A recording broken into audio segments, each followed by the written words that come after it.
My eye's getting better. Doctor said it should be just a couple more weeks. Got checked out. Everything looks good. An AI can only use digitally native rails for payments. We're going to dissect that. Fascinating reverse Turing test where NPCs try to figure out who the human is goes viral. Autonomous self-driving car-sized crocs have been located in the real world. For some reason, optical illusions are throwing off AI models just as much as they do humans. CRISPR GPT, meant to analyze DNA, might just be the next big thing in large language models. Ben Romano wrote a pretty fascinating piece about why you should stop role-playing with your ChatGPT. We have a new AI model that's actually also a fruit fly brain. We get to the bottom of why it is that robots can't actually click the I'm not a robot button. Herrera Hussein breaks down why it is exactly that AI girlfriends won't cure isolation, but they could increase misogyny. And the author Ulf Wolf makes an argument for why artificial intelligence is pure science fiction. End of story. But first, let's break down the conservative countdown to artificial general intelligence, and we are at 47% of the way there. So first up, let's check out this guy's interesting hypothesis that AI agents in the future will only be able to use cryptocurrencies because they can't get real bank accounts because they're not human, and that'll probably drastically increase the use of crypto. I think there's this big blind spot that like a lot of the AI people have, which is that an AI can only use digitally native rails for payments, and that means it has to be cryptocurrencies. All right, now at a high level, that's interesting because if you think about AI agents very close to real people, like they have agency, they go out there, they do things, they spend money, they contribute to the economy, you're right, it will be like getting billions and billions and billions of new people on Earth. And if they can't use fiat currencies and always they need to use cryptocurrencies, that will drastically increase the amount of monetary movement on those rails, and that would increase cryptocurrency in theory, right? That's more velocity and that's more movement. There's no future world where like AIs are running around paying each other in fiat. Now, I believe cryptocurrency is a fascinating and important invention. However, a lot of times these agents will probably be working on behalf of people. So they'll probably have access to the same bank accounts as companies and individuals. Now, I imagine the way that an agent would spend money for me would be to upload it to some kind of a service, some kind of PayPal type thing, and then say, here's some sort of a budget, $1,000. You can go ahead and spend this and use it through their API. It should have some guidelines on it, but if things go bad, eventually it gets to zero, and that's where I'm done. And I don't really see why that couldn't just be on the traditional financial system. Crypto develops as AI develops. These things, I think, will converge. Now, a follow-up question that I kind of have is just as a thought experiment, is there ever going to be a day in the future when there is something like KYC, which is Know Your Customer, where when you set up a bank account, they check IDs, they know who you are, and they understand if you're an American citizen, sending money overseas, things like that. There's flags in the system when too much money moves too quickly in suspicious ways. And it feels to me like you'd want to track that down to an individual, but could in the future you register a KYC system to an agent by itself without a human attached to it? Probably not. I mean, it doesn't seem like in the American system, at least, they would ever think that way. Now, would some other country like Sweden or someplace in the Cayman Islands actually allow bank accounts completely for agents that aren't attached to a human in any way? I don't know. It might. All right, I found this video last night around 3 a.m. and I almost like was disturbing, and now this afternoon it's more like fascinating. A human among us? Who is it? Maybe we should find out who is the human through a series of questions and answers. So the game works like this. There's 5 historical figures, and you become one of them. So in this case, the eyes that we're looking through is a character for Genghis Khan. Now the human has to try to act like Genghis Khan better than the other people are being played by the NPC. Once everyone has answered, we vote on who we think is the human. Sounds good to my ears. And the NPCs, using something like ChatGPT, a large language model, to analyze what's said, are going to try to determine who the human is. So only one human, and that's the eyes we're looking through. Mozart, can you describe the emotions you feel when you compose music?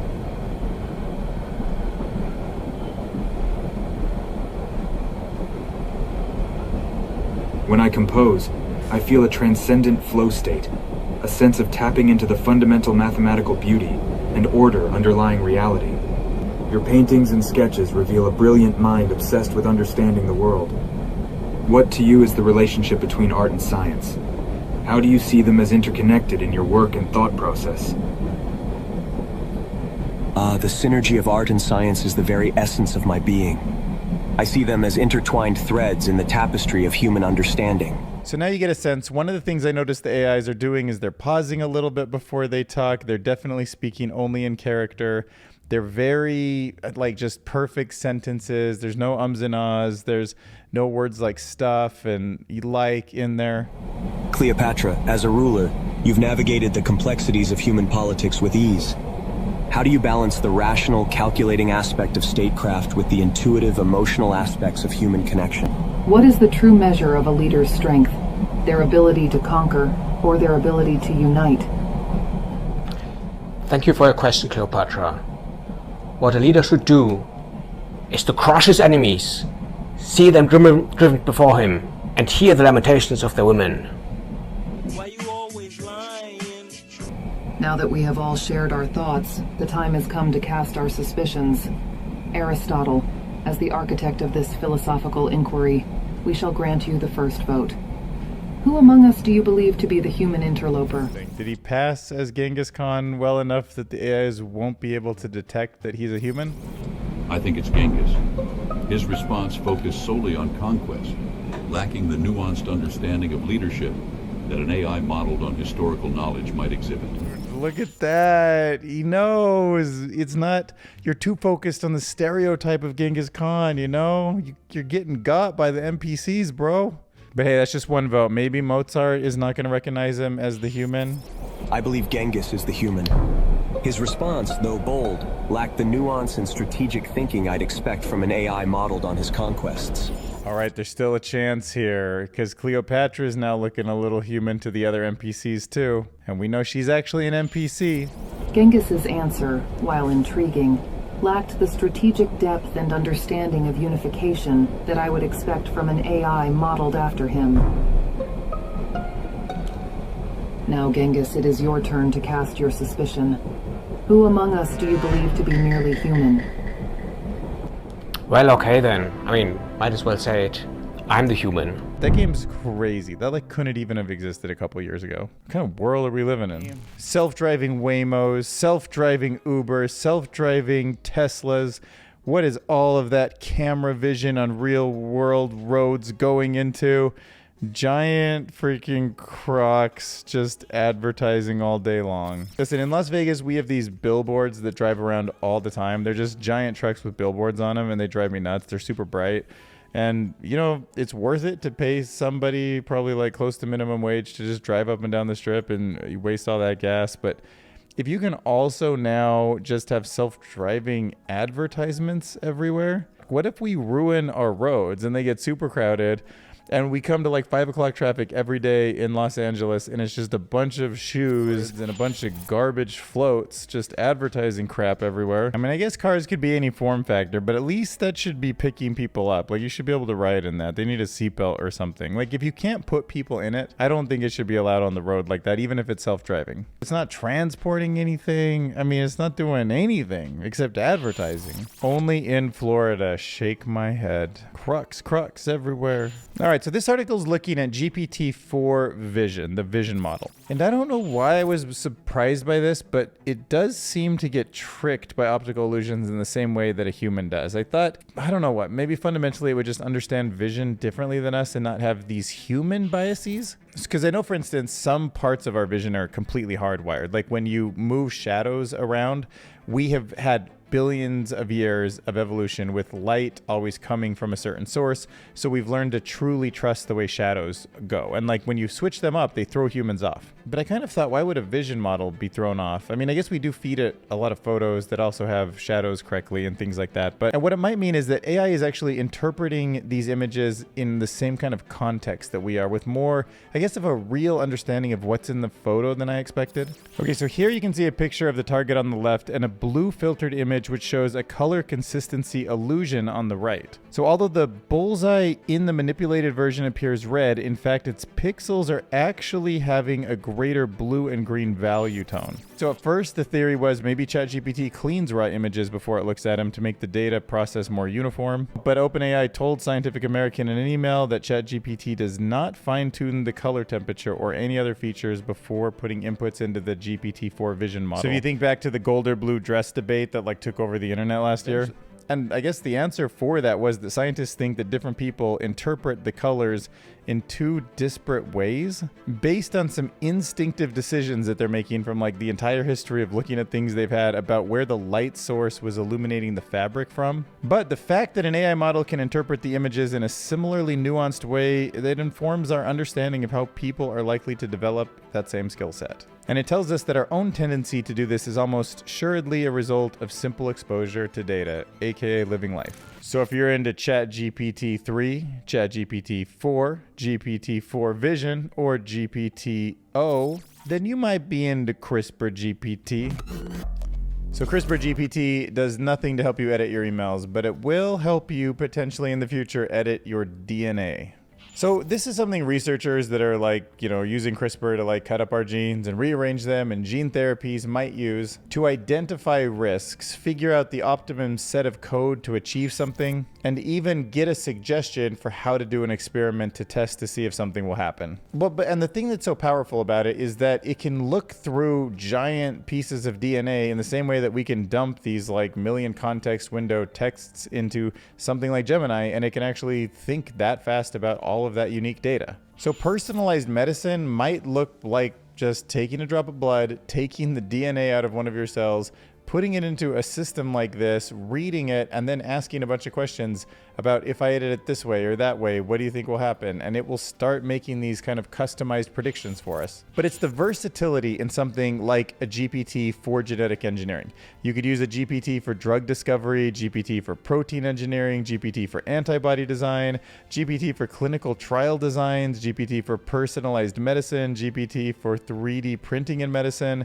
for cancer genomics, for surgical planning, for neural network simulations of your body and how things will react, for nutritional science. So in the same way that ChatGPT is becoming super useful for everything, for writing code, for asking questions, for role-playing, maybe something like that with DNA could just make us rethink about how versatile a tool like that is and how it could completely change the way we think about learning and asking questions and interacting with and getting suggestions from our DNA, the information that's encoded in every single drop of blood. All right, so Ben Romano says that you should stop role-playing with your GPT. Now, I wanted to investigate this because I think that's a pretty powerful way to use GPTs, and I was like, why? What's going on? Am I anthropomorphizing it? Is it making it less effective at its answers? And I was surprised with the answer. Right, so the core issue is that if you ask Claude or GPT or Gemini or whatever to mimic some kind of a person, to role play as, let's say, a therapist for this example, but it could be an engineer or a skateboard designer or a dinosaur maker, whatever it is, it will start to mimic the surface level characteristics of these roles without any true understanding of the necessary experiences. So if you ask it to role play like Aristotle, it will sound like Aristotle, but if you actually ask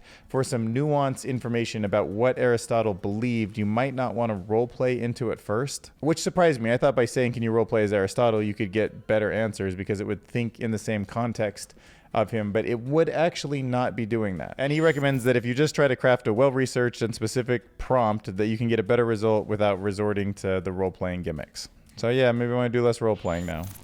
All right, so check this out. Some researchers have made an entire AI model that isn't just randomly putting data into something and training it, but it's actually to mimic the fruit fly brain. And it was all about exploring how vision can help navigate the behavior of a fruit fly. So they used something called knockout training to genetically silence specific visual neurons and observe the resulting behavioral changes once they had this model built. And then the AI was actually trained to predict the neural activity and behavior of the fruit fly. And they uncovered something they're calling the population code, where it's basically multiple neurons, that's combinations of the neurons processing visual data together instead of just relying on a single neuron type, which actually turns out to give us this new vision model for how the human vision system might work too. So here you can see that prior work indicated that each channel would encode a specific visual feature to drive a particular behavior. But their model has a different conclusion. Basically, combinations of visual projection neurons, which include those involved in non-social behavior, drive male interactions with females,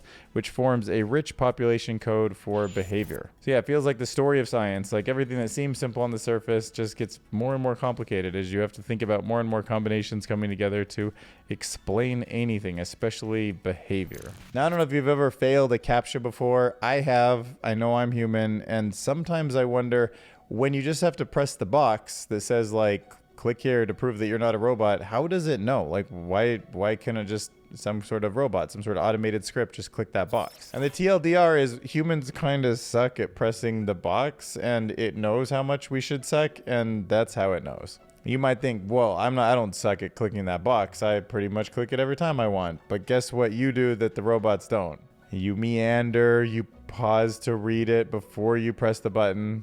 Basically, the way that the reCAPTCHA box determines whether you're human or not is how slow and inefficient you are compared to the machine. But a trackpad will always result in a random and wandering path towards the I'm not a robot box, and that alone will guarantee a passing grade almost all the time. Now, I didn't know this, but if you actually click the box too quickly, which I guess I rarely do or have never done, you could be asked to go through another visual puzzle check. You know, because maybe somebody programs the computer to do a little bit of wiggle, but it still happens really quick, and they're like, let's do another check. And that's where even the most advanced AI currently still struggles to pick out specific objects from a cluttered or blurry image. So I guess there's still some CAPTCHAs out there that can't be broken by AI, and I kind of figured they were all toast, but we still got a couple little tricks up our sleeve to prove we're human. So now let's talk about the dangers of artificial intimacy. All right, so you might think, well, what's the big deal? If people are lonely and they want to chat with their AIs, wouldn't that be really healthy? Especially if they start to develop some of those healthy relationships that help them feel connected. Well, this author, Hera Hussein, says that the trouble is that it doesn't tackle the root problem, which is the isolation in the first place. So look, here's our problem. We've got men here and women on this side. And we've got a bunch of women going on social media saying that they can't find suitable men, right? People that just aren't stepping up to the plate. They're not fulfilling the kind of desires that they have. And then you have all these men that are craving companionship so badly that they just end up making relationships with artificial intelligent bots. But where the vicious cycle might be clicking for men is the apps give you so much customization over your virtual girlfriend. Like you can dictate everything from like the way they respond to what they look like, the color of their hair, etc. In a lot of cases, you're just not going to have the kind of control that you want, and it's going to be harder. But that effort that you put in is part of the growing process. And it turns out that effort is part of what's fulfilling about having a relationship that you miss with the AI virtual girlfriend, right? And then the article goes into a little bit deeper, but there's also some evidence that what you end up doing is creating men that have some increased misogyny, increased objectification of women, and sometimes it even leads to stalker-like behavior to parasocial celebrities that they're doing. But all in all, it's about raising the social concerns about this kind of technology to our society. And maybe we'd benefit from a little bit more research into how intimacy, both for men and women, is going to change with AI agents. All right, so obviously I spend a lot of time talking about how AGI and ASI are kind of around the corner and we need to think and prepare about this, but I found the kind of a contrarian view that I wanted to share. So the author Ulf Wolf, love the name, has the position that artificial general intelligence is pure science fiction, and unless some spirit incarnates as a computer, AGI will never happen. He argues that that just can't happen because the notion that AGI could develop its own consciousness, its own goals, is fundamentally flawed because all of the thoughts it would have are merely reflections of human input, right? And then he goes on to say that without a true spirit, a true life force, that computers will just inherently lack something that they can't learn from patterns, right? And he argues that the fear surrounding AGI potentially turning against humanity is like overly dramatic. People like me who kind of have a high P doom, we're fairly pessimistic, are just not really understanding the full story, or we're too focused on the logic but don't understand the true spiritual side of everything. So Wolf is just arguing that no matter what we do with these systems, they're essentially complex projections of human creativity, but they're not their own thing, and they can't be truly autonomous life forms. And you know what? At the end of the day, he might be right, so I need to entertain that thought too. All right, the first paper we're going to look at today is called Attention as an RNN, a Recurrent Neural Network. By now, you probably know about Attention is All You Need, the famous paper that kicked off this whole revolution from Google, and OpenAI took it to build ChatGPT. But you might not know about what was actually popular when I started thinking about AI, which was recurrent neural networks. And even though they fell out of favor as a whole, these authors are showing that the attention mechanism in a transformer actually kind of works the way that the entire recurrent neural networks used to work. And when you think about them that way, there's some really cool upgrades you can do to make them more memory efficient and more accurate. And they introduce a new model that researchers might start using in the future to improve these systems called ARIN, which stands for Attention as a Recurrent Neural Network. And it's kind of like a transformer, but more efficient. But the interesting thing about how the data in an Aaron transformer system works is that it can be updated on the fly. So I'm guessing that could make something like ChatGPT able to learn every time somebody asks it a question, to have it much closer to real time if it's constantly reading the internet, in the same way that our brains sort of learn every single day that we learn. Now, for the human brain, we don't have to basically say like, oh, I stopped learning, my model's like frozen 6 months ago and I'm waiting for an update. However, arguably we kind of do that at nighttime. What's in our short-term memory for the day is often feels very different than our long-term memory. And when we go to sleep at night, we do kind of turn off and consolidate. It's almost like we get an updated model each morning. But this new Aaron model does just as well as a traditional transformer model. Plus, it can do more parallel updating. It's like less time and memory intensive. So it could be a cool new direction for researchers to take AI. All right, next, let's talk about this model. Totally fascinating. Sign LLM. So this is a sign language production large language model. And when I was looking through papers, I was like, this one caught my eye. I was like, yeah, why haven't we used sign language? I mean, it is a language. We've translated to all sorts of other kind of types of languages, like programming languages. So yeah, obviously the visual component of it makes it harder, but that's exactly what these guys tackled in this paper. This paper is all about improving the production of sign language using large language models. So now imagine taking a sentence and saying, can you turn this into a bunch of images with people doing the correct sign language? And maybe in the future, this kind of a tool can take sentences and directly into something like Sora and create videos where people are doing the sign language that actually translates to the text. Like, how cool would that be? So that's why these researchers introduced a new multilingual sign language data set, which is called Prompt to Sign. It has a ton of examples of sign language, mostly the American Sign Language, ASL, but 7 other sign languages also. And then they developed this new model called Sign LLM, which is capable of generating sign language gestures from text inputs. And it's kind of a mixture of 2 models, so it's got one for handling multiple languages at once and another for understanding complex natural language prompts.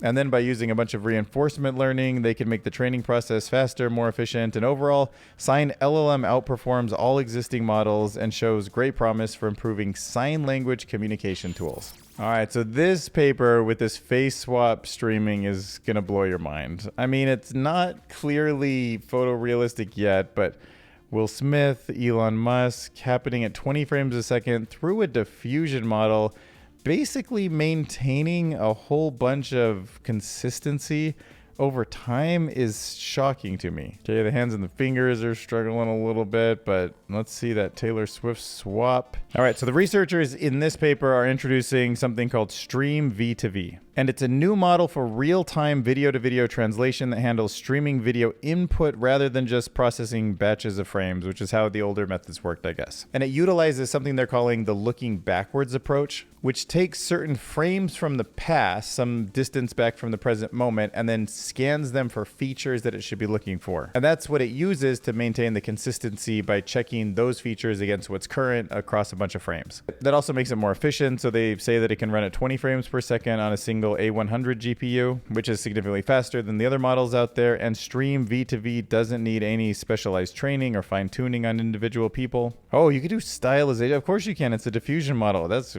really weird looking, but that's kind of fun too. You got the kind of 3D claymation and the doodle crayon version of yourself. Yeah, I mean, I guess I don't have to tell you this, but man, the future is coming fast. The next paper is called Instruct-MusicGen, Unlocking Text-to-Music Editing for Music Language Models via Instruction Tuning. Now, the cool idea behind this is that we have these tools like Suno that can generate songs from text already. But when the song is created and you think, oh, I want it to be like a little bit longer, I want the voice to have more inflection, I want the better drum beats, I want to add a kazoo to it somewhere, you don't always have the tools to just like grab some kind of a region, type something in, and have that seamlessly fit in. So this is a model that's trying to take a text-based music editing approach. And they've developed this thing called Instruct-MusicGen, which fine-tunes the existing MusicGen model to handle editing instructions like adding, removing, or separating stems in music. So basically a fusion model, like a text fusion to a music model, which enables the new model to both take in the audio that either generated from another system or just a song like Taylor Swift or something. You could put it in there with the text and it can just make those changes to it. Right, so here is an input that you could put into the system. And then you can add the text instruction to add some more bass to this song, and you get...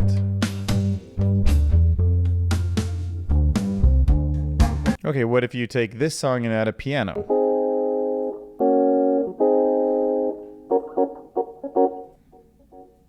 Then you get this. Now you can do the opposite too, so you can take a song like this that has drums in it and then say no drums, so it goes from to.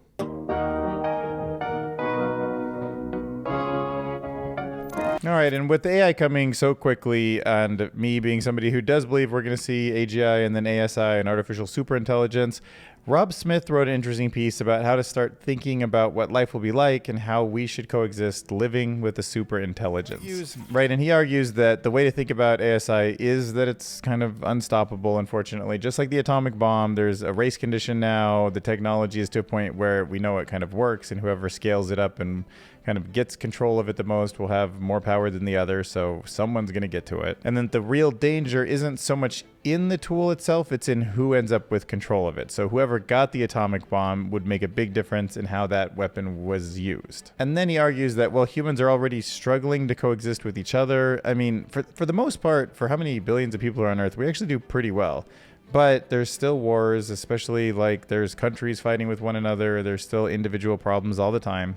And that the challenge with having artificial superintelligence on the planet at the same time is that we're going to have all of that kind of amplified. And in many cases, because it will be a superior intelligence, we have to get comfortable, in a sense, being the loser or the lesser intelligence. And he argues that one of the hard things about what we're going to deal with is having a strong conscience, morals, empathy, and ethics is definitely not optimal recipe for business, educational, or even tech development success. All right, so I have some more good news when it comes to analyzing the channel growth. Check this out. I put a cat in a Star Trek uniform and I said AI News, GPT-4o, Star Trek, Google Research, OpenAI drone delivery, and look, after only 6 hours, 1.8 thousand views. That one that was going crazy last time I filmed made it all the way up to 14,000 views. In fact, I know we already covered this kind of early on, but check this out. It made $60 freaking and 418 new people subscribed from this one video. Like, this is starting to look like it might be a business that can make a living. Like, I might be able to do this full time if we stay on this trajectory. I mean, I gotta knock on wood because we're not there yet and there's still a lot of growth that needs to be done, but I'm feeling better about it than ever. And like the current video that launched today, just 6 hours, 50 minutes ago, is already closing in on 3,000 views. Like, I already have 35 people who have subscribed. Now, unfortunately, the click-through rate is starting to drop down to like 6 and 5.9 and 5.5. So maybe the impressions will slow down. We're still waiting for a bunch of data to come in on this one. But, you know, so far, 1:06 more than usual watching. It's a little bit of a longer video. No revenue yet to report or anything like that. But looking good, man. That's so many views for something that's only 6 hours long compared to for my channel, you know. I know. Yeah, so let me know in the comments below how you discovered the video, if you have any ideas on how I can get more views and keep this growth going, maybe a super thanks.